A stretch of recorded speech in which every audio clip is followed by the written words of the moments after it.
So it doesn't matter if it was a Hamas rocket that landed on a house, since 20% of the 13,000 rockets Hamas has fired have landed in Gaza. Doesn't matter if that death was caused by Hamas. And the Hamas number also includes any reported missing person, whether it's a social media post or a family member saying, I don't know where this person is. That goes on Hamas's list of dead personnel. But the world just runs with 37,000 Palestinian. Right, and I've seen that number radically adjusted multiple times, which is an indication of its comparative reliability. But this gets to the college kids that, like, just know what the number is. The number is every death that's happened in Gaza, no matter the cost. I've had some friends who've been looking at the social media warfare end of this, who are trying to understand what information the college kids who are protesting are getting and why they believe it. And TikTok in particular is flooded with images that suggest that the IDF are barbarians beyond belief and that the casualty rates are extremely high. And once you click on one of those, then that's all you get in your feed. And that seems to be particularly effective.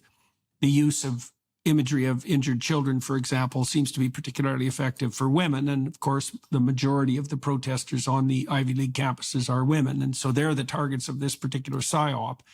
And so that's another... It's a dream for Russia. Right. To have this access to the youth's minds. Yeah, absolutely. It's Russia, China, and Iran. It's a dream that they had this access in an algorithm that feeds it. You don't have to do the work. Yeah, right. The algorithm Absolutely. feeds it. There's actually a battle in my work in urban warfare history where the United States was defeated because of this. The first Battle of Fallujah. I don't know if you remember that, but there were 4 American contractors that were killed in the city of Fallujah in April of 2004.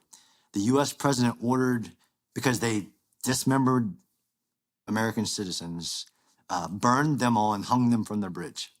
Yes. Yep. Remember that? Yeah. The U.S. president ordered the Marines to go in and get those responsible for that action.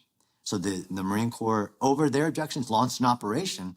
Al Jazeera was sitting in a hospital airing photos of children that had been casualties of the operations and trumping up numbers of civilian casualties, unverifiable. And 6 days into the battle, the Iraqi governing council, the U.S. allies all threatened to disband if the United States didn't stop its battle. That was basically an echo to what we have today, where you can defeat a superior power easily through the use of information warfare, the pictures of children. Like, why did those resonate? I know that's your field of study. Like, that resonates very strongly, to include me.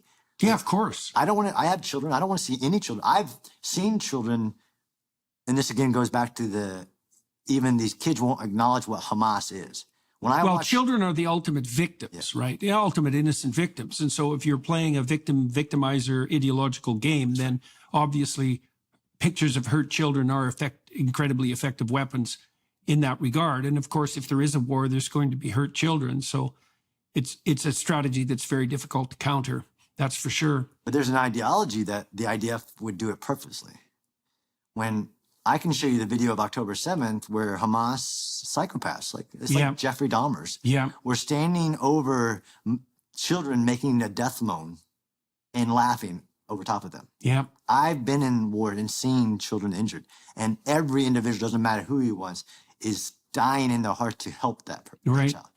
So the idea that the IDF would purposely harm a child isn't backed up by evidence. Now, do civilians get caught in between two warring factions? Yes. But despite, going back to our statement, that the IDF have done everything anybody's ever thought of and created ways that nobody's ever thought of. I mean, they have drones with speakers, going back to drones, that go into enemy-held territory and announce to the civilian, please leave. This is a combat area. They've used technologies to track every cell phone in an area now, whether it's on or off, to know if there's civilians there, and they won't even allow the military into that area until a certain population gets out.